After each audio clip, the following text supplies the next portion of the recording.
자, 우리 말씀 봅시다. 요한계시록 22장 말씀 살펴보도록 하겠습니다. 자, 좀 길지만 22장 전체 말씀 같이 읽겠습니다.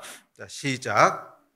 또 그가 수정같이 맑은 생명수의 강을 내게 보이니 하나님과 및 어린 양의 보좌로부터 나와서 길 가운데로 흐르더라. 강 좌우에 생명나무가 있어 12가지 열매를 맺되 달마다 그 열매를 맺고 그 남은 잎사귀들은 만국을 치료하기 위하여 있더라.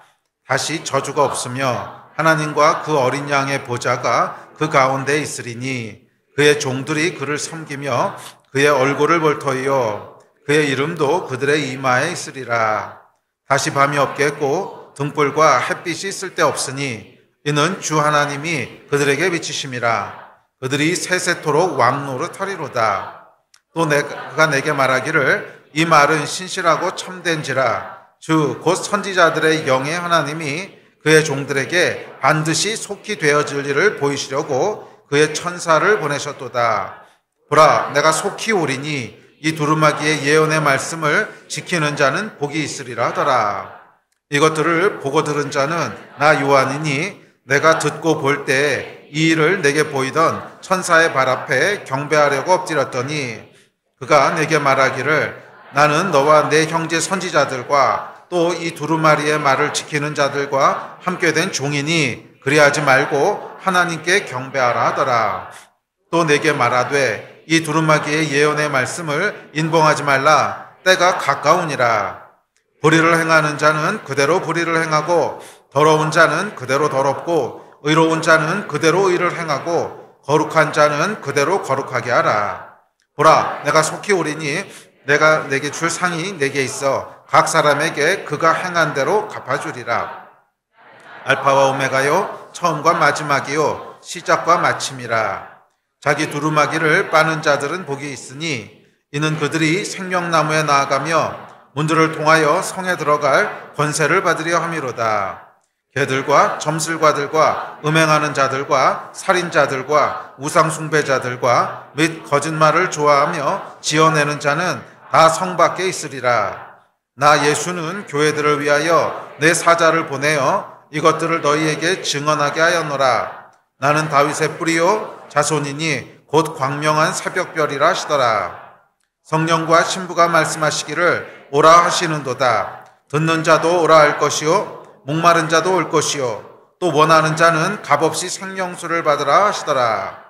내가 이 두루마기의 예언의 말씀을 듣는 모든 사람에게 증언하노니 만일 누구든지 이것들 외에 더하면 하나님이 이 두루마리에 기록된 재앙들을 그에게 더하실 것이요 만일 누구든지 이 두루마리의 예언의 말씀에서 제하여 버리면 하나님이 이 두루마리에 기록된 생명나무와 및 거룩한 성에 참여함을 제하여 버리시리라. 이것들을 증언하신 이가 이르시되 내가 진실로 속히 오리라 하시거늘 아멘. 주 예수여 오시옵소서. 주 예수의 은혜가 모든 자들에게 있을지어다. 아멘. 아멘.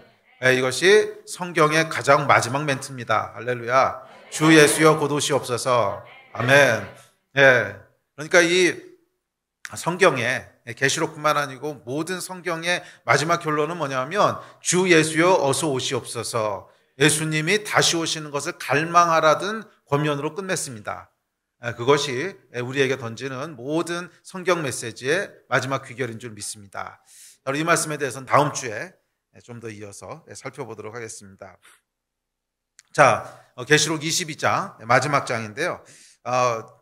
계시록 강해가 이제 22장으로 끝나게 됩니다. 할렐루야. 자, 이 22장은 21장부터 계속 이어지는 창조 2.0 세계에 대한 이야기입니다. 창조 2.0 기억나세요? 이 계시록의 결론, 또 성경의 결론은 뭐냐면 하나님께서 다시 한번 창조하신다는 거예요. 두 번 창조로 끝날지 그 뒤에 더 있을지 그건 모르겠어요. 그런데 이건 성경에는 창세기 1장에서 하셨던 창조가 마지막 창조가 아니라고 얘기합니다. 새 하늘과 새 땅을 창조하실 것이라고 약속하셨죠. 그러니까 성경에 기록된 것만, 순수하게 기록된 것만 놓고 보면 적어도 하나님께서 두 번은 창조하신다는 거예요. 적어도 두 번은 창조하신다고 성경이 언급하고 있습니다. 그래서 첫 번째 창조는 저희가 잘 알고 있는 창세기 1장 1절, 창세기 1장에서 창조하셨던 온 우주와 삼라 만물을 창조하신 그 창조였다면 이제 미래의 한 시점에 역사의 마지막 때가 이르는데 그때는 하나님께서 다시 한번 새하늘과 새 땅을 창조하실 거라는 거예요. 새하늘과 새 땅을 창조하실 거라는 거예요. 그래서 이 두 번째 창조될 세상과 첫 번째 창조될 세상은 연속적인 것도 있고 단절적인 것도 있습니다. 그러니까 연속적이라고 하는 것은 뭐냐면 완전히 이게 없어지고 완전히 새로운 것이 시작되는 건 아니에요. 적어도 저와 여러분은 이 땅에서 살다가 그쪽으로 옮겨갈 것이고 이 땅에서 누리던 것과 생각하던 것과 관계들을 그대로 유지하면서 갈 거예요. 그러니까 그것은 연속성이 있어요. 그러니까 이 땅에서 저와 여러분이 누리던 그런 관계들, 이거는요 단절되는 게 아니라는 거예요. 그래서 여러분 관계를 조심하십시오. 이게 뗄래야 뗄 수 없는 영원히 보고 살아야 될 사람들입니다. 예? 그리고 옆에 사람들에게 한번 보세요. 드디어 이제 맨 얼굴을 볼 수 있습니다. 마스크 없는. 예. 이게 영원히 봐야 될 얼굴들이라는 거예요. 이렇게 연속해서 이어지는 것이 있는 반면 단절되는 것도 있습니다. 이 땅에서 우리가 보던 하늘과 땅은 다 불타 없어진대요. 그리고 완전히 하나님께서 뉴 띵을 다시 창조하신다. 뉴 월드를 다시 창조하신다고 그렇게 약속하고 있습니다. 저는 그것이 단순히 영적인 어떤 의미만을 얘기하는 것이 아니라 영과 육과 혼을 다 포괄하는 새로운 세계를 창조하신다고 믿습니다. 그것이 창조 2.0이다. 그렇게 우리가 이름을 붙였었죠. 그래서 이 지난 시간까지를 잠깐 리뷰를 하면 결국 역사의 마지막에는 천년왕국이 있을 것이라고 예언하는데 천년왕국은 사실 학자들의 해석에 따라서 다양하다고 했죠. 예수님의 초림부터 재림까지 전체를 천년왕국이라고 부르는 무천년설도 있고 아니면 그 진짜로 역사의 마지막에 천년이라고 하는 특별한 기간이 주어질 거라고 하는 전천년설도 있고 또 무천년설도 있고 그렇습니다. 그런데 뭐 대표적인 게 이제 무천년설하고 전천년설인데 전천년설에 의하면 하여간 역사의 마지막에는 특별한 천년의 기간이 있어서 그때는 부활체를 입은 사람들과 부활체를 입지 않은 사람들이 함께 섞여 살게 될 거다 하는 이야기를 했습니다. 하여간 그 마지막 천년 동안은 뭐냐면 하나님이 창조하셨던 창조 1.0의 세계를 다시 한번 마무리 지으시는 기간일 거다. 마무리 짓다고 하는 건 뭐냐면 원래 하나님이 창조하셨던 의도가 있었는데 그게 죄 때문에 다 망가지고 왜곡됐죠. 그래서 원래 하나님이 처음에 태초의 세상을 창조하실 때 이렇게 움직이는 세상이 될 거야 라고 하나님이 축복하시고 하나님이 의도하셨던 것들이 다 망가지고 왜곡됐어요. 그런데 하나님께서 한 번은 원래 창조했던 것이 무엇인지를 보여주실 거다. 그래서 시온에서부터 도를 배운다 이렇게 얘기하고 있습니다. 사람들이 시온에서부터 그러니까 이 부활하신 부활체를 입으신 예수 그리스도가 직접 이 땅에 오셔서 직접 통치하시고 직접 다스리시고 하는 그런 특별한 기간이 천년 동안 있을 거다라고 하는 것이 이제 전천년설의 주장입니다. 어쨌거나 그러고 나서 그 천년의 기간이 끝나고 나면 그 다음에 뭐가 있다는 거예요? 완전한 재창조가 있다는 거예요. 창조 2.0. 그래서 우리가 흔히 천국이라고 부르는 천국이라고 부르는 것은 어떻게 보면 조금 포괄적입니다. 천국이라고 부르는 것은 어떨 때는 그 천년왕국을 천국이라고 천국의 범주 안에 집어넣어서 언급할 때도 있고요. 또 어떨 때는 지금 죽은 사람들이 어디가 있는지 모르지요. 마지막 그때까지 어디가 있는지 모르죠. 그래서 어떤 사람들은 그 사람들이 임시적으로 지금 어디 있는 곳이 있을 것이고 부활체를 입기 전까지 그리고 부활할 때 그 부활체를 입고 올 것이다. 그래서 지금 임시적으로 가 있는 곳을 천국이라고 부르기도 하고 또 어떤 분들은 그런 건 없어. 그냥 시공간을 초월하신 하나님께서 지금 미리 죽었던 성도들은 그냥 잠자는 것처럼 누워있다가 탁 깨나면은 그때 이제 천국이 완성된 그때로 들어갈 거야. 뭐 이렇게 해석하는 사람도 있는데 하여간 뭐 그것을 천국이라고 부르기도 하고 그 다음에 진짜 천국의 가장 중요한 파트는 뭐냐면 창조 2.0의 세계를 천국이라고 부르는 거죠. 창조 2.0의 세계를 우리가 흔히 말하는 천국은 창조 2.0 그래서 지금 이 세상이 끝나고 그 다음에 이어질 두 번째 세상을 얘기합니다. 그래서 사실은 이 천국이라고 하는 컨셉이 이렇게 존재하는 것이 아니라 이렇게 존재하는 거예요. 이렇게 존재한다고 하는 건 뭐냐면 땅이 있고 하늘이 있고 그래서 이중적인 구조를 가지고 있는 것이 아니라 시간선상에 있다는 거예요. 그래서 지금 우리가 이 땅의 삶을 살다가 언젠가 역사가 끝나고 새로운 창조가 이어져서 영원히 유지될 어떤 곳이 있는데 그곳이 천국이라는 거죠. 그래서 성경에서 얘기하고 있는 조금 더 성경적인 천국과는 사실은 이렇게 직선상에 있는 그러니까 시간의 흐름에 따라서 과거와 미래에 임할 하나님의 나라 과거가 지금 우리의 땅이라면 미래에 임할 하나님의 나라 그곳에 더 강조점이 있다는 거예요. 자, 그렇다고 해서 이런 천국 구조가 성경에 전혀 나오지 않느냐? 또 그런 건 아니에요. 요한복음 같은 데 보면 또 이런 힌트들이 좀 보이거든요. 그래서 천국이라고 하는 것은 어떻게 보면 아주 총체적이고 포괄적인 개념이다 하는 것 정도를 이해해 두시면 좋을 것 같고, 근데 어쨌든지 간에 우리가 영원한 시간을 보낼 것은 어디예요? 창조 2.0. 거기는 땅도 있고 물도 있고 바다도 있고 하여간 물리적인 세계가 있는 곳이에요. 그러니까 이 천국이라고 하면 우리가 죽어서 이렇게 영혼만 동동 떠다니는 걸 생각하신다면 꼭 그렇지는 않습니다. 임시적으로 그런 상태로 있는지 아니면 그런 상태로 존재하는 것이 아예 없는지 그건 잘 모르겠어요. 네.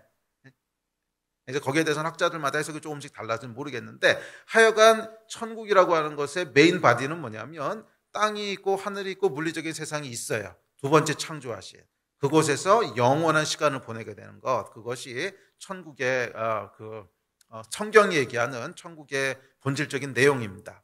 그래서 이 계시록 마지막 장인 21장과 22장에 보면 그 창조 2.0의 세계가 어떤 곳인지를 집중적으로 얘기합니다. 근데 어떤 분들은 또 그러세요. 아니, 그렇게 중요한 주제인데 성경에서 한 번도 얘기하지 않다가 다 끝나가는 마지막 두 장에만 딱 얘기하는 게 좀 이상하지 않습니까? 이렇게 얘기하시는 분도 있는데, 사실 성경을 자세히 읽어보면요, 마지막에만 얘기하고 있지 않습니다.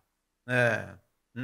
마지막에만 얘기하고 있지 않고 복음서에도 보면 예수께서 꽤 자주 언급하셨는데 우리가 그거라고 매치를 잘 못 시키는 거예요. 그거라고 매치를 못 시키고 자꾸 다른 거라고 매치를 해서 이렇게 흘러 지나가는 건데, 실제로 언급을 많이 하셨어요. 또 예언서에 보면 아주 많이 예언되어 있습니다. 특별히 이사야서라든지 에스겔서라든지 이런 선지서들을 보면 여기에 대한 이야기들이 꽤 많이 언급되어 있어요. 꽤 많이 언급되어 있는데 우리는 이거를 매치를 잘 못 시키는 거죠. 왜냐하면 우리가 가지고 있는 천국에 대한 선입관들이 있기 때문에 그게 그거라고 매치를 잘 안 시키는 것들, 뭐 이런 것들이 많이 있습니다. 그런데 이 관점을 가지고 여러분들이 다시 한번 성경을 처음부터 쭉 읽으시면 꽤 오래전부터 꽤 많은 성경 구절에 이것이 이야기되어 있는 것을 알게 될 겁니다. 자, 그러면 계시록 21장과 22장 마지막에서는 이 마지막에 이루어질 완성에 대한 얘기를 집중적으로 그렇게 다루고 있습니다. 자, 그래서 자, 오늘은 22장 전반부 말씀을 살펴볼 거고요. 그리고 다음번에는 이제 후반부 말씀을 살펴볼 텐데, 자, 전반부 말씀은 그 창조 2.0 세계에 대한 이야기가 조금 더 이어지고요. 그리고 후반부 말씀은 성령께서 마지막으로 주시는 권면과 도전의 말씀입니다. 그래서 이 말씀을 지키라, 또 이 말씀을 봉인하지 마라, 더하거나 빼지 마라, 그리고 예수께서 오실 것을 간절히 사모해라 하는 성령님의 마지막 권면과 메시지가 담겨 있습니다. 그래서 오늘은 그 전반부 말씀, 특별히 1절부터 5절 말씀을 살펴보려고 하는데요. 자, 1절부터 5절 말씀에서 요한은 창조 2.0 세계에 대한 이야기를 계속 이어가는데, 특별히 창조 2.0 세계에는 없는 것 세 가지를 언급합니다. 지금 우리가 살아가는 1.0 세계에서는 굉장히 흔히 볼 수 있는 건데 2.0 세계에는 없는 것 세 가지를 얘기합니다. 자, 없는 것 세 가지가 뭐냐면 이제 결론부터 말씀드릴게요. 첫째는 결핍과 부조리가 없고요. 둘째는 저주가 없다고 얘기하고 있고요. 그다음에 셋째는 밤이 없다고 얘기합니다. 자, 창조 2.0 세계에는 이 세 가지가 없다는 거예요. 자, 이 세 가지 내용이 무엇인지 살펴봅시다. 사실 이 세 가지는 다 죄의 결과들입니다. 죄 때문에 존재하게 된, 원래 하나님이 의도하셨던 것이 아닌데, 물론 밤이라고 하는 것이 물리적인 밤이 아니라 상징적인 의미가 있겠죠.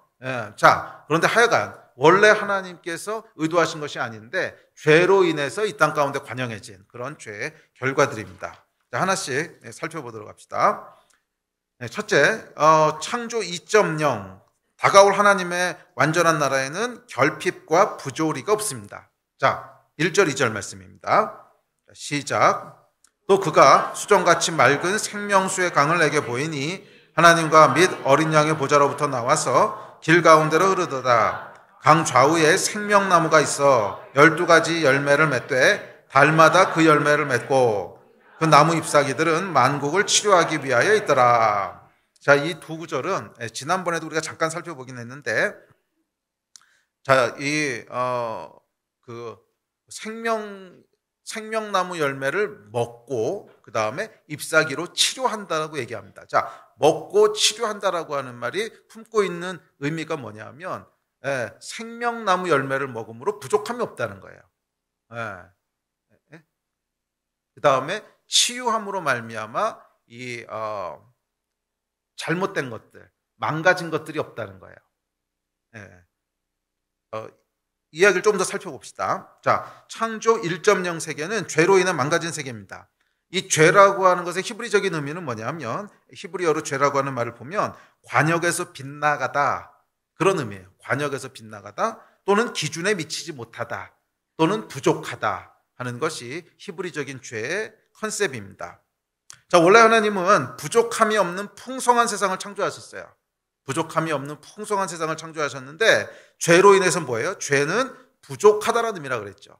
죄로 인해서 부족하게 됐습니다. 결핍이 생겼다는 거예요. 결핍이. 그러니까 원래 하나님이 창조하셨을 때는 어떤 종류의 결핍도 없도록 만드셨어요. 다 풍성하도록 만드셨어요. 네.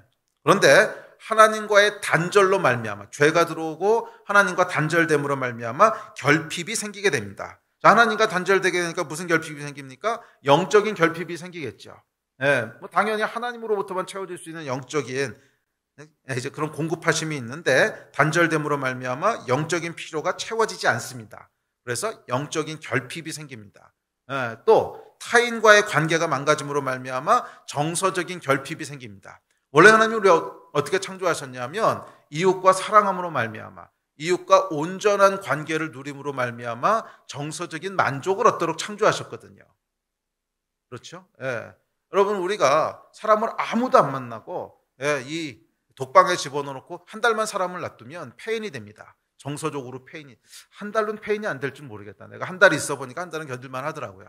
근데 한 1년이나 2년 정도를 독방에 집어넣고, 저는 아이 성향이 강해서요, 한 달 정도는 사람 안 만나도 뭐 그렇게 피폐하진 않더라고. 근데 1년은 못 견딜 것 같아요.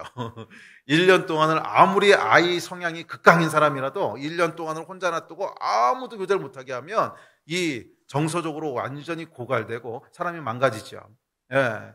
그래서 사실은 감옥에서도 큰 벌 중에 하나가 독방에 집어넣는 벌이거든요. 이게 그냥 물리적으로만 생각하면 좋을 것 같아요. 다른 사람들 안 만나고 혼자 있으니까 뭐 걸릴 것도 없고 혼자 있으면 얼마나 좋아요. 그런데 그게 벌 중에 아주 큰 벌이거든요. 그러니까 사람이 혼자서는 살 수 없도록 그렇게 지음받았어요. 그래서 누군가하고의 온전한 관계를 통해서 정서적인 만족을 얻도록, 그래야 사람들이 심리적인 만족을 얻을 수 있도록 그렇게 만들어졌단 말이에요. 그런데 죄로 말미암아 관계가 다 망가집니다. 그래서 정서적으로도 결핍이 생깁니다. 채워지질 않는 거예요. 심지어 배우자와의 관계 속에서도 채워지지가 않아요. 그것이 원래 하나님이 창조하실 때는 그 관계를 통해서 서로의 정서적인 필요를 채우도록 그렇게 만드셨는데 채워지지 않습니다. 죄로 인한 거죠. 정서적 결핍입니다. 자, 뿐만 아니라 인간의 욕심, 또 자연의 파괴 등으로 인해서 물리적으로도 환경적으로도 결핍합니다. 그렇죠?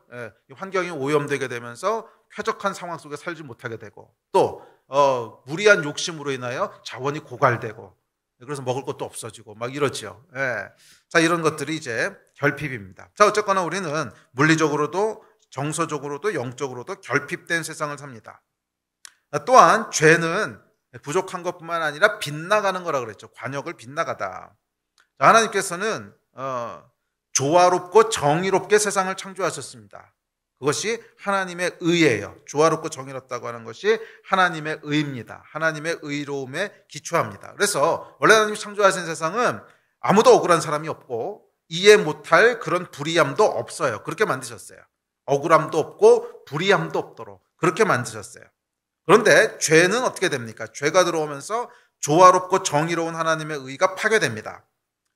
하나님의 의라고 하는 관역에서부터 빗나가기 시작하는 거예요.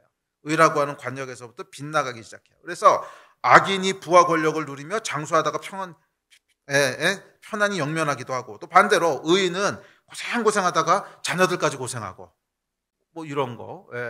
우리가 이해할 수 없는 부조리들을 많이 보죠. 세상 살다 보면 이해할 수 없는 부조리들을 많이 봅니다. 억울함을 당하는 사람들, 음주운전 때문에 피해보는 세상. 아무 잘못도 없는데 다른 사람이 엄한 짓 하는 바람에 이 사람이 피해보게 되고, 이해할 수 없는 일들. 그리고 저렇게 악한 사람은 왜 하나님이 안 들어가시나. 저도 젊었을 때요, 이제 그런 생각 많이 했거든요. 저 인간은 하나님이 안 들어가시나. 그런 생각 여러분 해보신 적 있죠? 정말 심각하게 해본 적이 있어요. 이렇게 나쁜 사람인데 그래서 어렸을 때는 이제 김일성 왜 안 데려가시나 막 이런 생각부터 시작을 해가지고서 저렇게 나쁜 놈인데 왜 안 데려가시 이런 생각부터 시작을 해서 하여간 그 생각 많이 했거든요. 예. 근데 참 신기한 게 제가 그렇게 생각한 사람 치고 하나님께서 이렇게 징벌적으로 데려가신 사람이 한 사람도 없었어요. 뭐 그런 사람 한 사람도 없었고 아기는 보면은 또 오래 살아요. 오래 살고 고생도 별로 안 해요. 누릴 거 다 누리고 오래 살고 뭐 그래요. 근데 정말 너무 귀한 사람, 야 이런 사람은 정말 귀한 사람, 이런 사람은 또 예상치 못하게 하나님께서 데려가시고 고생도 엄청나게 하시고 뭐 이런 걸 보면서 부조리하다는 걸 느끼죠. 하나님이 정말 살아계시다면 왜 이렇게 불의하고 부조리할까? 그런 거 여러분 느껴보셨죠? 맞아요. 우리가 사는 창조 1.0 세계는 부조리한 세계예요. 그렇게 조화롭지도 않고 정의롭지도 않아요. 부조리. 창조 1.0 세상을 가장 잘 묘사하는 단어 하나만 뽑으라면 저는 부조리라고 꼽고 싶어요. 부조리. 이건 뭔가 잘못됐다. 이건 뭔가 잘못됐다. 하여간 세상은 왜곡되고 망가졌습니다. 부조리는 하나님의 의에서 벗어난 죄로 인한 결과입니다. 그런데 창조 2.0 세상은 어떻다는 거예요? 우리가 생명나무 열매를 먹게 될 거라는 거예요. 결핍이 없다는 거예요. 근데 그 생명나무 열매는 어떻게 먹냐면 12가지가 있고 그리고 달마다 새로 열매를 맺는데요. 자, 이게 의미하는 게 뭐냐면 12가지는 풍성함을 얘기합니다. 원래 10이라고 하는 숫자는 완전한 풍성함이거든요. 다음에 달마다 맺는다고 하는 것은 과일을 어떻게 달마다 맺힙니까? 과일은 원래 계절마다 맺히는 거지. 그러니까 달마다 맺힌다고 하는 것은 끊임없이 맺힌다 하는 영속성을 얘기하고 있습니다. 그래서 창조 2.0 세계는 뭐냐면 모든 결핍이 없을 거라는 거예요. 12가지에서 차고 넘치는 생명나무 열매를 먹음으로 말미암아 영적인 생명도, 정서적인 생명도, 물질적인 자원도 결핍이 없을 거라는 거예요. 그런데 그 결핍 없음이 풍성하게 영속할 거라는 거예요. 할렐루야. 그것이 창조 2.0의 세계입니다. 그래서 우리는 어쩌면 지금 창조 1.0의 세상에서 한 번도 경험해보지 못한 아무런 결핍이 없는 그것이 영원히 지속되는, 영적으로도 결핍이 없고 정서적으로도 완벽하게 만족하고 그리고 물리적으로도 아무런 부족함이 없는, 한 번도 우리가 경험해보지 못한 그 세상을 영속적으로 경험하게 될 거라는 거예요. 생명나무 열매에서 12가지가 계속 열매를 맺고 달마다 열매를 맺는, 할렐루야. 그 다음에 치료에 잎사귀를 붙인다. 이건 무슨 뜻이에요? 치료라고 하는 것은 망가진 것을 바로잡는 거죠. 망가진 것을 바로잡는 거예요. 그래서 죄로 인하여 망가진 것들, 관역에서 빗나간 것들, 부조리죠. 이 부조리들이 바로잡혀진다는 거예요. 그래서 창조 2.0의 세상에는 생명나무 열매와 치료하는 잎사귀로 말미암아 결핍이 없고 부조리가 없는, 우리가 한 번도 경험 못 해본 거예요. 결핍도 없고 부조리가 없는 그 세상을 영속적으로 계속 경험하게 된다는 것입니다. 할렐루야. 자, 두 번째가 있습니다. 자, 두 번째로 없는 것은 뭐냐면 저주가 없어요. 자, 3절과 4절입니다. 시작. 다시 저주가 없으며 하나님과 그 어린 양의 보좌가 그 가운데 있으리니 그의 종들이 그를 섬기며 그의 얼굴을 볼 터이요 그의 이름도 그들의 이마에 있으리라. 자, 그곳에는 저주가 없대요. 자, 지금 우리가 살아가는 창조 1.0의 세계는 죄로 인해서 뭐예요? 저주 아래 있습니다. 죄로 인해서 저주 아래 있어요. 저주로 인해서 땅이 망가지고 피조물들은 신음하고 있다고 성경이 얘기합니다. 우리 성경 구절 몇 구절 볼까요? 자, 시작. 아담에게 이르시되 내가 내 아내의 말을 듣고 내가 내게 먹지 말라 한 나무의 열매를 먹었은즉 땅은 너로 말미암아 저주를 받고 너는 내 평생에 수고하여야 그 소산을 먹으리라. 땅이 내게 가시덤불과 엉겅퀴를 낼 것이라. 내가 먹을 것은 밭의 채소인즉 내가 흙으로 돌아갈 때까지 얼굴에 땀을 흘려야 먹을 것을 먹으리니 내가 그것에서 취함을 입었음이라. 너는 흙이니 흙으로 돌아갈 것이니라 하시니라. 또 다음 구절 시작. 피조물이 다 이제까지 함께 탄식하며 함께 고통을 겪고 있는 것을 우리가 아느니라. 성경은 뭐라 그러냐면 인간의 죄로 말미암아 저주 아래 있다. 땅이 저주 아래, 세상이 저주 아래 있다. 이렇게 얘기합니다. 자, 저주의 본질은 뭐냐면 하나님이 주시려고 하는 풍성한 것을 누리지 못하는 게 저주예요. 하나님이 주시려고 하는 풍성함을 누리지 못하는 것이 저주입니다. 근데 죄가 왜 저주를 가져오냐면 하나님과의 관계를 단절시키기 때문에 그래요. 죄는 하나님의 낯을 피하게 하고 하나님과의 관계를 단절시킵니다. 그래서 하나님이 주시려고 하는 것이 흘러오지 못하는 거예요. 그래서 저주인 거예요. 자, 그런데 이 하나님이 주시려고 하는 복은 어떻게 계획됐냐면 관계를 통해서 부어지도록 그렇게 만드셨어요. 그래서 여러분이 정말로 소중하다, 정말로 행복하다라고 느끼는 것들을 잘 들여다보면 모두 다 관계적인 것입니다. 모두 다 관계적인 것이에요. 관계를 통해서 모든 것들이 공급되게 돼 있어요. 네, 사람과의 관계뿐만이 아니라 첫째는 하나님과의 관계고 또한 사람들과의 관계고 또한 환경, 자연과의 관계. 그래서 이 자연하고도 여러분 올바른 관계를 맺으면 그 안에서 굉장한 복을 누리게 돼 있습니다. 자연과 올바른 관계를 누리면 자연이 우리에게 먹거리들도 주고요. 자연이 우리에게 아름다운 그런 환경도 제공해 주고요. 또 맑은 공기도 제공해 주고, 그러니까 자연과의 올바른 관계를 맺고 있으면 거기서 복을 얻게 돼 있는 거예요. 그래서 우리가 누리는 모든 복들은 관계적인 복입니다. 자, 그렇기 때문에 저주의 본질은 그러니까 뭐냐? 저주는 하나님이 주시는 것들을 누리지 못하는 건데 그것은 구체적으로 관계가 파괴되는 것으로 와요. 관계가 파괴되는 것으로 옵니다. 그래서 저주다, 저주 아래 있다 했을 때는 관계들이 다 파괴되어 있다라는 뜻입니다. 그래서 첫째는 하나님과 사람 사이의 관계가 파괴되어 있고, 또 사람과 사람 사이의 관계도 파괴되어 있고, 사람과 자연 사이의 관계도 파괴되어 있고, 자연과 자연 사이의 관계도 파괴되어 있고, 심지어 나와 나 사이의 관계도 파괴되어 있고. 그렇죠, 여러분. 여러분이 마음에 안 드시고 뭐 이런 거 있잖아요. 나는 왜 이렇게 어떨까 뭐 이런 거. 예. 남자인데 나는 왜 남자일까 뭐 이런 거. 여자인데 여자인 게 마음에 안 들어 뭐 이런 거. 이게 다 뭐예요? 나하고의 평화가 없는 거죠.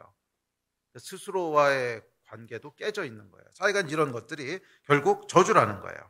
자, 그래서 저주에 대해서 뭐라고 얘기했어요? 땅이 가시덤불과 엉겅퀴를 낸대요. 그리고 사자가 양을 잡아먹고. 예. 자, 이런 것들이 뭐예요? 성경이 묘사하고 있는 저주의 모습인데 다 관계가 파괴된 모습입니다. 관계가 파괴된 모습이에요. 예. 그래서 마땅히 누려야 될 하나님의 축복이 막히고 타인과의 관계는 기쁨이 아니라 고통이 됩니다. 심지어 가장 기쁨이 돼야 될 배우자의 관계가 가장 고통스러운 관계가 되기도 합니다. 저주지요. 또 환경의 오염과 자연의 파괴는 자원의 부족을 야기하고 심지어 인류의 생존을 위협하기도 합니다. 이 깨어짐의 저주 속에서 피조물이 함께 고통받고 탄식한다는 거예요. 이 깨어짐의 저주 속에서 피조물이 함께 고통받고 탄식합니다. 그런데 창조 2.0의 세계에는 저주가 없다는 거예요. 이 저주가 없다는 거예요. 저주가 없다 그러면서 뭐라 그러냐면 다시 저주가 없으며 하나님과 그 어린 양의 보좌가 그 가운데 있으리니. 그러니까 저주가 없는 것의 반대 개념이 뭐예요? 하나님의 보좌와 어린 양이 우리 가운데 있는 거예요. 자, 저주가 어디서부터 시작된다 그랬어요? 하나님이 주시는 복이 단절되는 게 저주의 시작이죠. 저주의 본질이고 시작인데 다시 그 관계가 회복되는 건데 어떻게 회복되냐면 창조 2.0의 세계에서는 하나님과 어린 양이 우리 가운데 거하신다는 거예요. 할렐루야. 하나님과 어린 양이 우리 가운데 거하신다는 거예요. 와우. 죄는 여러분 계속 나누고 분리시키는 거거든요. 죄는 나누고 분리시키는 거예요. 사실은 이 사람을 영과 혼과 육으로 나누는 것도 어떻게 보면 굳이 나눌 필요 없거든요. 그래서 여러분 보세요. 타락하기 전에 아담과 하와가 하나님을 마치 육신의 눈으로 보듯이 그렇게 보고 교제하는 장면이 나옵니다. 하나님과 함께 동산을 거닐어요. 여러분 상상이 잘 안 되잖아요. 하나님은 영이신데 영이신 분을 우리가 어떻게 보고 함께 동산을 거닐지 이게 여러분 상상이 안 되죠. 그런데 죄가 없을 땐 그렇게 했단 말이에요. 그러니까 뭐 영이고 혼이고 육이고 이런 구분이 없었다는 거예요. 마치 영이신 하나님을 눈으로 보듯이 육신의 눈으로 보듯이 육신의 귀로 듣듯이 그렇게 하나님과 함께 했었다는 거예요. 그런데 죄로 말미암아 이게 다 갈갈이 분리가 되는 거죠. 그래서 더 이상 우리의 육은 영적인 것을 전혀 이제 인식하지 못하게 되고 다 이게 분리되는 거죠.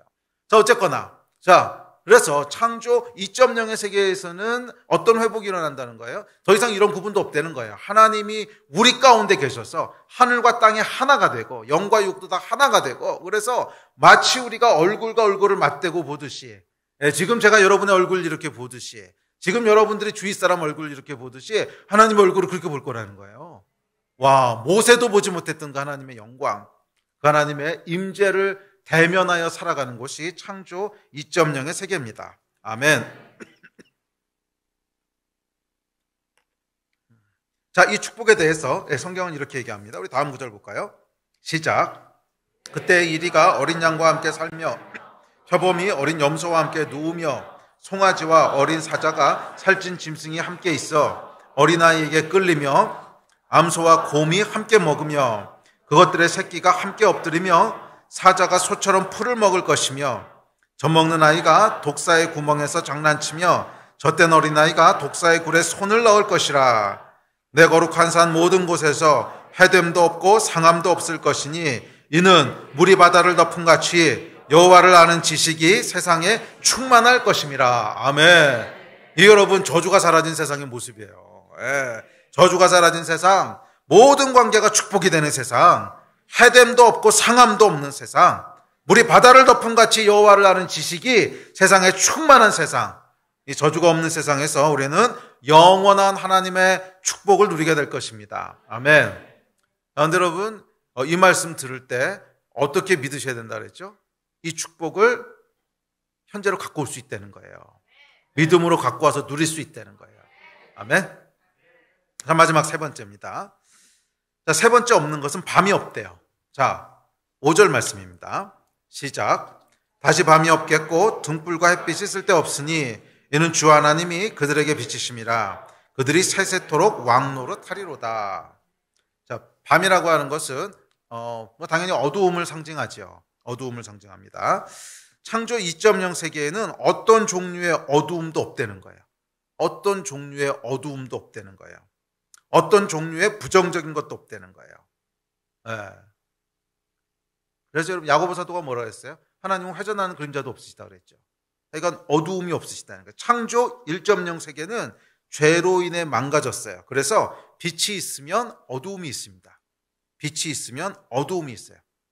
빛이 있으면 그림자가 생기잖아요. 네. 지금 이렇게 빛이 내려옵니다. 그래서 이 뒤를 보면요, 그림자가 있어요. 빛이 있으면 반드시 그림자가 생겨요. 빛이 없으면 이게 차라리 없을 텐데 빛이 있으면 그림자가 생겨요. 아무리 잘하려고 해도 그림자가 생긴다는 거예요. 부작용이 있다는 거예요.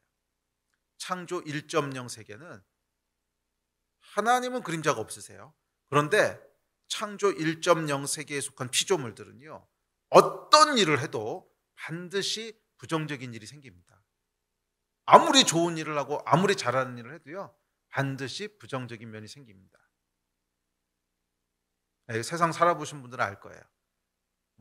순수하게 좋은 것만 하는 일이라고 한 건 없어요. 아무리 좋은 일을 한 것 같아도 거기 보면 생각지 못한 부작용이 있어요. 생각하지 못한 부작용이 있어요. 대표적인 게 뭐냐면 상대적인 박탈감이죠. 자, 빛이 빛이라고 하는 건 하나님의 축복이에요. 그러면 하나님의 축복, 빛이 한 사람에게 임했어요. 그러면 축복받지 못한 사람은 어떨 것 같아요? 자, 오늘 우리가 치유를 위해서 기도했어요. 그래서 치유가 임했어요. 와, 하나님이 고치셨습니다. 그러면 이거 모든 사람이 다 기뻐하고 좋아할 것 같으세요? 그림자가 있어요. 나는 왜 안 낫지? 나는 왜 안 낫지? 저 사람에겐 하나님의 빛이 비쳤는데 왜 나한테는 안 비추지? 여러분, 정말 좋은 일이잖아요. 병이 난 거 정말 하나님이 하신 일이고 축복이고 빛인데, 그 빛이 모든 사람에게 비치는 게 모든 사람을 다 기쁘게 하는 게 아니에요. 이 빛 때문에 부작용이 생겨요. 차라리 다 같이 안 났으면 괜찮아. 교회에서 열심히 기도했는데 아무도 치유가 안 일어났어. 그러면 별로 안 불행해요. 그런데 여긴 치유가 일어났어. 근데 나는 안 됐어. 그러면 그때부터 불행한 거죠. 그러니까 이게 뭐예요? 그림자라는 거예요. 그림자. 이 그림자는 여러분 피할 수 없어 보이는 어두움입니다. 아무리 좋은 일이 일어나도 쟤는 좋겠어, 이런 사람들이 생긴다는 거예요. 쟤는 좋겠어요. 피할 수 없는 어두움. 그게 창조 1.0 세계의 한계예요. 창조 1.0에서는 피할 수 없어요. 자, 그래서 천국에 상급이 있다라는 말을 받아들이기 힘들어하는 크리스천들이 있습니다. 꽤 많아요. 꽤 많은 크리스천들이 천국에 상급이 있다는 말을 힘들어하고 받아들이지 않으려고 해요. 예. 왜냐하면은 상급이 있다고 하는 것은 차별이 있다는 거잖아요. 상을 받는 사람도 있고 못 받는 사람도 있고 많이 받는 사람도 있고 적게 받는 사람도 있고 이렇다는 거잖아요. 그러면 천국에 차별이 있다는 건데 천국 좋은 곳이라면서. 예, 그런데 그곳에 상급이 있단 말은 상급 못 받는 사람도 있고 적게 받는 사람도 있고 그렇다는 건데 그로 인한 고통과 스트레스는 어떻게 되는 거예요? 그로 인한 스트레스. 물론 뭐 내가 받을 상급이 있겠지만 저 사람이 나보다 훨씬 많이 받고 난 정말 이만큼밖에 못 받았어. 그럼 행복하지 않을 거 아니에요. 네? 그런 천국이라니 이상하다는 거예요. 그래서 천국에 상급이 있다고 하는 것을 거부하는 크리스천들이 꽤 많습니다. 제가 만난 꽤 많은 크리스천들이 목사님 천국에 상급이 있단 말은 이해를 못 하겠어요. 뭐 그렇든지 아니면 상급은 없다라고 아예 믿든지 그냥 모든 사람은 다 똑같이 구원받는 거지 상급이라는 건 없다고 믿든지. 그래서 이런 분들은 이제 성경을 특별히 해석할 때 구원의 평등성을 상급에게까지 그대로 적용을 합니다. 구원의 평등성. 누구든지 예수의 이름을 부른 자는 구원을 받으리라. 구원에는 차별이 없다라고 하는 이 말씀을 상급에까지 그대로 적용하는데 사실 성경을 면밀하게 읽어보면 안 그렇게 얘기하거든요. 구원에는 차별이 없지만 구원하시면 차별이 없지만 상급은 분명히 다르다고 얘기하고 있지 상급이 똑같다고 성경이 얘기하진 않거든요. 예, 그래서 제가 성경에 대해서 계속 강조하지만 여러분들의 생각으로 성경을 단죄하면 안 돼요. 성경이 여러분들의 생각을 만들어야지 여러분들의 생각에 성경을 껴맞추면 안 돼요. 그래서 아무런 선입관 없이 성경을 그대로 정직하게 읽으면 상급이 있거든요. 천국에도 차등이 있거든요. 네? 순교자들이 받을 상과 그렇지 않은 사람이 받을 상은 다르다고 분명히 계시록도 얘기하잖아요. 다르단 말이에요. 자, 그럼 이게 어떻게 된 거냐? 예. 자, 이것은 여러분 우리가 창조 1.0의 세계, 빛이 있으면 그림자가 있는 세계, 이 세계에 익숙하기에 가지게 되는 오해입니다. 창조 1.0의 한계는 뭐냐면 빛이 있으면 그 빛으로 말미암아 어두움이 생긴다는 거예요. 빛이 있으면 반드시 그림자가 생긴다는 거예요. 반드시 있습니다. 피할 수가 없습니다. 예, 빛이 빛입니다. 빛은 축복이고 상급입니다. 그 빛을 누군가가 받아요. 그러면 그 빛을 받은 사람 뒤에 서 있는 사람은 그림자죠. 어두움이에요. 빛이 비추지 못해요. 누군가 축복을 받으면 그것을 받지 못하는 사람이 생깁니다. 그래서 상대적으로 불행한 사람이 생깁니다. 1등이 있으면 2등이 힘들어하고 10억 가진 사람이 있으면 5억 가진 사람이 힘들어합니다. 아니 5억이나 있는데 10억 가진 사람이 없을 때는 행복했어요. 그런데 10억 가진 사람이 생기면 불행해져요. 그렇죠? 예.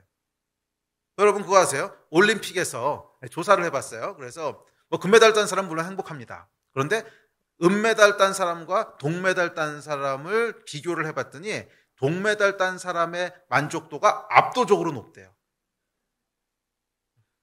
동메달 딴 사람의 만족도가 압도적으로 높고 은메달 딴 사람이 제일 불행해한대요.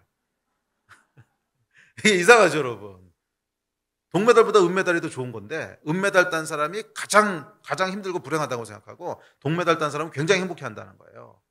왜 그럴까요? 상대적 박탈감이죠. 1등 할 수 있었는데 내가 저거 가질 수 있었는데 동메달은 애시당초 그게 안 됐기 때문에 애시당초 안 됐기 때문에 4등보다는 난 거잖아요. 3, 4위전 하는데 한 명은 아무 메달도 못 따거든요. 그러니까 딱 따는 순간 너무 기쁜데 이 은메달 딴 사람은 아주 고통스럽다는 거예요. 이게 뭐예요, 여러분? 죄가 만들어내는 빛의 그림자입니다. 그림자. 그리고 창조 1.0의 세계는 그림자는 빛이 있는 한 절대로 피할 수 없는 숙명입니다. 모든 빛은 그림자를 만들어냅니다. 아까 제가 말씀드렸듯이 하나님이 놀라운 기적을 행하셔도 그림자가 생겨요. 놀라운 기적을 행하셔도 그림자가 생겨요. 그 기적을 혜택을 못 받는 사람은 그래서 그림자예요. 그림자. 슬퍼하고 고통스러워한다는 거예요. 그런데 창조 2.0 세계의 특징은 뭐냐면 세 번째 없는 게 뭐냐면 밤이 없다는 거예요. 어두움이 없다는 거예요. 그림자가 없다는 거예요. 자, 이건 여러분, 이 상태가 어떤 상태인지는 창조 1.0 세계에서는 상상이 잘 안 돼요. 우리는 한 번도 이 죄의 굴레를 벗어나 본 적이 없기 때문에, 벗어날 수가 없기 때문에 그게 어떤 상태인지가 상상 자체가 안 돼요. 그래서 천국에 상급이 있다라고 하는 것을 이해를 못하는 거예요. 천국은 여러분 뭐냐면 창조 2.0 세계에는 밤이 없어요. 그림자가 없어요. 그 이야기는 뭐냐면 10억을 가진 사람은 10억 가진 만큼의 기쁨만 누리는 거고, 5억 가진 사람은 5억 가진 것만큼의 기쁨만 누리는 거고, 예? 금메달은 금메달만큼의 기쁨을 누리는 거고, 은메달은 은메달만큼의 기쁨만 누리는 거고, 동메달은 동메달만큼의 기쁨만 누리는 거예요. 그러니까 창조 2.0 세계의 특징은 뭐냐면 빛만 있고 그림자는 없어요. 빛만 있고 그림자는 없어요. 예. 성경에서 뭐라고 얘기를 들어보십시오. 자, 다음 절 시작. 온갖 좋은 은사와 온전한 선물이 다 위로부터 빛들의 아버지께로부터 내려오나니 그는 변함도 없으시고 회전하는 그림자도 없으시니라. 예. 하나님의 속성이 뭐냐면 빛이신데 빛만 있고 그림자가 없으시다는 거예요. 빛만 있고 그림자가 없으시다는 거예요. 창조 1.0의 세상은 빛이 있으면 그림자가 반드시 만들어지는데 하나님은 빛만 있고 그림자가 없으시다는 거예요. 그 이야기는 뭐냐면 10억 가진 사람은 10억 가진 것만큼의 기쁨만 누리고 5억 가진 사람은 5억 가진 것만큼의 기쁨만 누리지 10억을 가지지 못한 고통은 없다는 거예요. 응?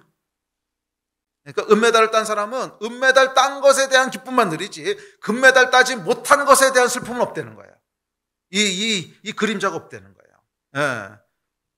그래서 여기서 이 어둠의 본질은 뭐냐면 가지지 못한 것을 보는 데서 오는 고통이거든요. 가지지 못한 것을.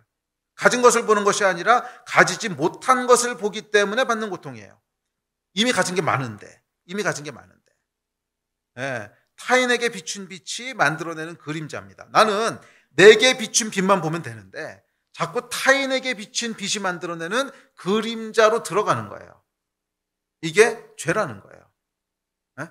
나는 내게 주신 하나님의 그것만 보면 돼요. 빛만 보면. 그 은혜만큼만 누리면 되는데 그게 아니라 다른 사람에게 비친 빛을 보고 그 그림자로 말미암아 힘들어한다는 거예요.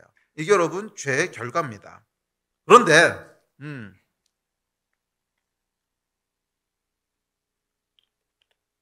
잘 따라오고 계세요?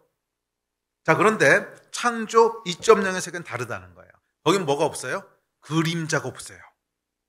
얼마나 놀라운 선포인지. 예. 창조 2.0의 세계는 가지지 못해서 오는 고통은 없다는 거예요. 오직 가진 것으로 인한 축복만 있어요. 밤이 없어요. 햇빛이 쓸데없대요. 자, 햇빛이란 뭐냐면 창조 1.0 세계의 빛이에요. 창조 1.0 세계의 빛은 빛이 비추면 그림자가 생기는 그런 빛이에요. 그런데 그런 햇빛은 쓸데없대요. 창조 2.0 세계는 다르다는 거예요. 하나님이 우리 각 사람을 비추실 것이기 때문에 그렇대요. 그러니까 이게 뭐냐면 우리 각 사람을 비추시는 건데 타인에게 비춘 빛으로 인해 생기는 그림자, 가지지 못한 것에서 오는 고통, 상대적 박탈감에서부터 자유케 된다는 거예요. 그러니까 창조 2.0 세계는 타인의 빛이 아니라 각 사람에게 비추는 빛. 예? 하나님께서 여기에 비추는 빛, 여기 비추는 빛, 그것만 본다는 거예요. 나에게 비추는, 각 사람에게 비추는 빛만 보지 다른 사람에게 비추는 빛은 그 빛이 만들어내는 그림자는 보지 않는다는 거예요. 그게 창조 2.0 세계의 특징입니다. 회전하는 그림자도 없으십니다. 아멘. 하나님의 빛이 비출 때는 회전하는 그림자도 없습니다. 할렐루야. 네. 빛이 비쳤는데 주위를 삥삥 둘러봐도 아무 그림자도 없다는 거예요. 어디에도 그림자가 없다는 거예요. 네. 우리는 우리에게 주어진 것만으로 행복할 겁니다. 주어지지 않은 것을 속상해하는 어둠은 창조 2.0에는 없어요. 그곳에는 가진 기쁨만 있지 가지지 못한 고통은 존재하지 않습니다. 성경에 보면 여러분 포도원 품꾼의 비유가 나옵니다. 포도원 품꾼의 비유 한번 보시겠어요? 천국의 원리를 설명하는데 이렇게 얘기합니다. 다시 한번 이 관점을 가지고 읽어보세요. 무슨 뜻인가? 자, 시작. 천국은 마치 품꾼을 얻어 포도원에 들여보내려고 이른 아침에 나간 집주인과 같으니 그가 하루 한 데나리온씩 품꾼들과 약속하여 포도원에 들여보내고 저물매 포도원 주인이 청지기에게 이르되 품꾼들을 불러 나중 온 자로부터 시작하여 먼저 온 자까지 삭슬 주라 하니 제11시에 온 자들이 와서 한 데나리온씩을 받거늘 먼저 온 자들이 와서 더 받을 줄 알았더니 그들도 한 데나리온씩 받은지라. 받은 후 집주인을 원망하여 이르되 나중에 온 이 사람들은 1시간밖에 일하지 아니하였거늘 그들을 종일 수고하여 더위를 견딘 우리와 같게 하였나이다. 주인이 그 중에 한 사람에게 대답하여 이르되 친구여 내가 내게 잘못한 것이 없노라. 내가 나와 한 데나리온의 약속을 하지 아니하였느냐. 내 것이나 가지고 가라. 나중 온 사람에게 너같이 주는 것이 내 뜻이니라. 자, 여기 보면요, 네 것이나 가지고 가라. 자, 여기 보면 이게 핵심이 뭐예요? 네, 예수께서 천국에 대해서 가르치신 가르침이라 그랬어요. 그러니까 20장 1절에 보면 천국은 마치 이렇게 가르치시거든요. 그러니까 천국이 어떤 것이냐, 창조 2.0 세계가 어떤 것이냐 하는 것을 가르치시는데 포도원 주인이 품꾼에게 한 데나리온씩을 약속합니다. 각 사람에게 비추는 빛이 뭐였냐면 한 데나리온이었어요. 자, 약속대로 가장 늦게 온 품꾼 11시에 와서 1시간밖에 일하지 않은 사람에게 한 데나리온을 줍니다. 그러자 아침부터 와서 일한 품꾼들이 기대합니다. 아, 저 사람이 한 데나리온을 받는 것을 보니까 먼저 온 자들이 와서 더 받을 줄 알았더니 우리는 적어도 더 받겠구나. 1시간이라고 한 데나리온이니까 우리 10시간 일했으니까 10데나리온은 아니라도 5데나리온은 주겠구나. 뭐 이렇게 기대했다는 거예요. 자, 그런데 웬걸 똑같이 한 데나리온을 받습니다. 그랬더니 원망하기 시작합니다. 자, 왜 원망한 거예요? 받지 못한 것 때문에 원망한 거예요. 내가 적어도 4데나리온은 더 받을 줄 알았는데 4데나리온은 더 받을 줄 알았는데 받지 못한 것 때문에 원망하기 시작합니다. 내게 비춘 빛이 아니라 저 사람에게 비춘 빛. 저 사람에게 비친 빛은 뭐예요? 1시간 일하고 한 데나리온 받았어. 그 사람에게 비친 빛이 나에게 그림자를 들이우는 거예요. 나는 10시간 일했는데. 만약 여러분 늦게 온 일꾼들이 없었다면, 그래서 그들이 만들어낸 그림자가 없었다면 아침부터 온 사람들은 행복했을까요? 불행했을까요? 행복했죠. 나에게 약속한 빛이 임했잖아요. 한 데나리온. 근데 참 재밌게도 똑같이 한 데나리온을 받았는데 늦게 온 사람들이 보이기 시작하자 행복이 불행으로 바뀝니다. 이게 여러분 죄라는 거예요. 이게 창조 1.0 세계의 죄입니다. 죄. 그러자 예수께서 뭐라고 말씀하셨어요? 네 것이나 가지고 가라. 내 것이나 가지고 가라. 받지 못한 거 보지 말라는 거예요. 다른 사람에게 비추는 빛 보지 마라. 너에게 비친 빛이나 봐라. 너에게 한 데나리온의 빛이 비추지 않았냐? 너 이거 하나도 안 보고 딱 너밖에 몰랐다면 행복하겠냐 안 행복하겠냐? 행복하죠. 행복합니다. 그러면 그것만 봐라. 왜 다른 사람에게 비친 빛을 자꾸 보고 있냐? 그건 그 사람에게 비친 빛이다. 내 것이나 내가 받은 것만 봐라. 내 것이나 가지고 가라. 이게 여러분 창조 2.0 세계에서 우리가 존재하는 방식일 거예요. 할렐루야. 와, 난 이게요 상상이 안 돼요. 어떤 건지. 이게 상상이 안 돼요. 우리는 우리에게 주어진 것으로만 만족한다는 거예요. 물론 만족의 크기는 좀 다를 거예요. 더 큰 상급을 받은 사람은 더 많이 만족할 거예요. 그렇지만 작은 상급을 받은 사람이 이 사람과 비교해서 불행하는 건 없을 거예요. 그냥 나는 내가 받은 것만큼 행복해 할 거예요. 할렐루야. 기억하십시오. 우리 하나님께는 회전하는 그림자도 없으십니다. 말씀 이제 정리합시다. 우리 예배팀 앞으로 나오십시오. 여러분, 이 창조 2.0의 세계는요 3무의 세계입니다. 결핍과 부조리가 없습니다. 저주도 없습니다. 그리고 밤도 없습니다.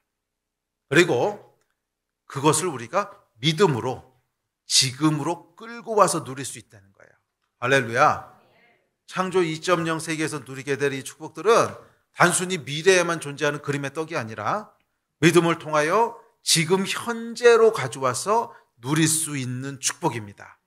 아멘. 예, 믿음으로 이 축복을 가져다 사용하시기를 바랍니다. 믿음 안에 있는 자들에게는 결핍이 없을 겁니다. 만족하게 하실 겁니다. 예, 아직 우리가 창조 2.0 세계에 들어가지 않았지만 여기서도 하나님께서 부족함이 없게 하실 거예요. 아멘. 믿음으로 사는 하나님의 백성은 저주 아래 있지 않을 거예요. 믿음으로 사는 하나님의 백성은 밤이 없을 줄 믿습니다. 그림자에서 벗어날 수 있습니다. 그러면 여러분, 주신 것에 집중하십시오. 주신 것에 집중하십시오. 주시지 않은 것 자꾸 바라보지 마십시오. 주지 않은 것을 바라보는 것은 허상이에요. 주지 않은 것, 이게 실제하는 게 아니거든요. 주신 것, 그렇지, 실제하는 거지. 주셨으니까. 주신 실제하는 것을 바라봐야지, 주시지 않은 것은 존재하지도 않는 허상을 계속 바라보고 있는 거예요. 속는 겁니다. 마귀가 우리를 속이는 겁니다. 주시지 않은 것을 자꾸 바라보게 하는, 존재하지도 않는 것을 자꾸 바라보게 하는, 그래서 존재하지도 않는 것 가지고 불행하게 만드는, 이게 여러분 마귀의 장난 아닙니까? 왜 존재하지도 않는 것 가지고 우리가 불행해집니까? 왜 존재하지도 않는 것 가지고 우리 불행해합니까? 존재하는 것으로 감사함을 누리십시오. 존재하는 것으로 기쁨을 누리십시오. 각 사람에게 하나님께서 주신 것으로 기쁨을 누리십시오. 받은 복을 세어보십시오. 받지 못한 복을 억울해하지 마시고 받은 복을 세어보십시오. 남의 복 말고 여러분의 복, 받지 못한 것 말고 받은 것, 그곳에 하나님의 축복이 있습니다. 감사가 있고요, 쉼이 있고요, 천국에서 누리게 될 모든 하나님의 축복들을 우리가 지금 이 땅에서 누릴 수 있어요. 언제? 하나님이 주신 것만 바라볼 때. 남에게 주신 거 보지 말고, 그림자 보지 말고 나에게 주신 것만 집중해서 바라볼 때, 이게 여러분 믿음의 삶입니다. 이게 천국 백성의 삶입니다. 천국 백성은 여러분 다른 사람 거 자꾸 바라보는 거 아니에요. 다른 사람의 빛 자꾸 바라보는 거 아닙니다. 그거 그냥 그 사람에게 주신 하나님의 빛이에요. 와, 저 사람은 저렇게 많이 누리고 하나님이 이렇게 축복하시고 저런 은사도 주시고 이런 은사도 주시고, 이게 다 뭐예요? 어두움에 속한 거예요. 마귀가 속이는 겁니다. 나는 왜 저런 게 없을까? 나는 왜 저런 게 없을까? 그 얘기하고 있을 때 누군가는 여러분 바라보면서 똑같이 그 얘기하고 있는 거 아세요? 여러분의 그림자 속에서. 저 사람은 이런 것도 있고 저런 것도 있고 이런 것도 있고 이런 것도 있고. 그래서 여러분, 왜 우리 청년들이 또 유스들이 선교지 가서 난민 보고 오면은 행복해지는 줄 아세요? 여러분 바라보고 하는 소리들이 들리는 거거든요. 감사하십시오, 여러분. 대한민국에 태어났다는 것만으로도 여러분들은 죽을 때까지 감사해도 모자릅니다. 그런 거 아니에요? 대한민국에 태어났다는 것만으로 죽을 때까지 감사해도 여러분 부족한 거 아닙니까? 그게 주의 백성의 삶이에요. 자꾸 다른 사람들과 비교하고 나에게 주어지지 않는 것 바라보고, 아니 여러분, 이거는 사탄의 장난이고 죄입니다. 천국에서 누리게 될 이 놀라운 삶을 믿음으로 지금 취하십시오. 믿음으로 지금 취하십시오. 누릴 수 있습니다. 이 복을 누리신 여러분 되시기를 주의 이름으로 축원합니다. 일어나서 기도합시다.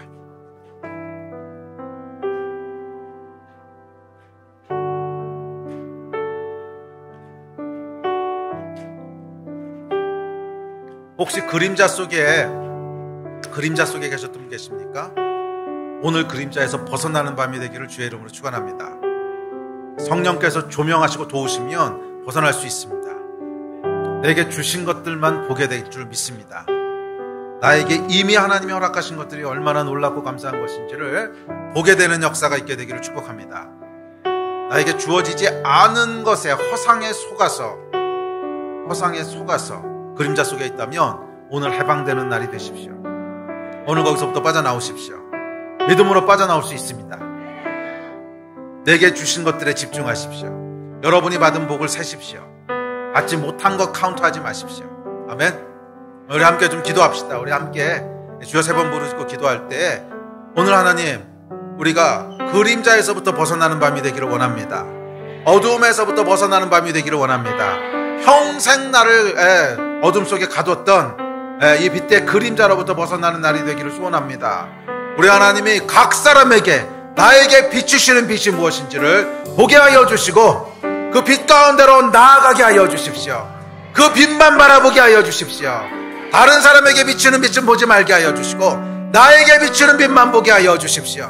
성령님 도와주셔서 우리로 자유케 하시고 해방시켜 주시옵소서. 아멘. 이 마음 가지고 우리 주여 세 번 부르짖고 합심해서 기도하시겠습니다. 주여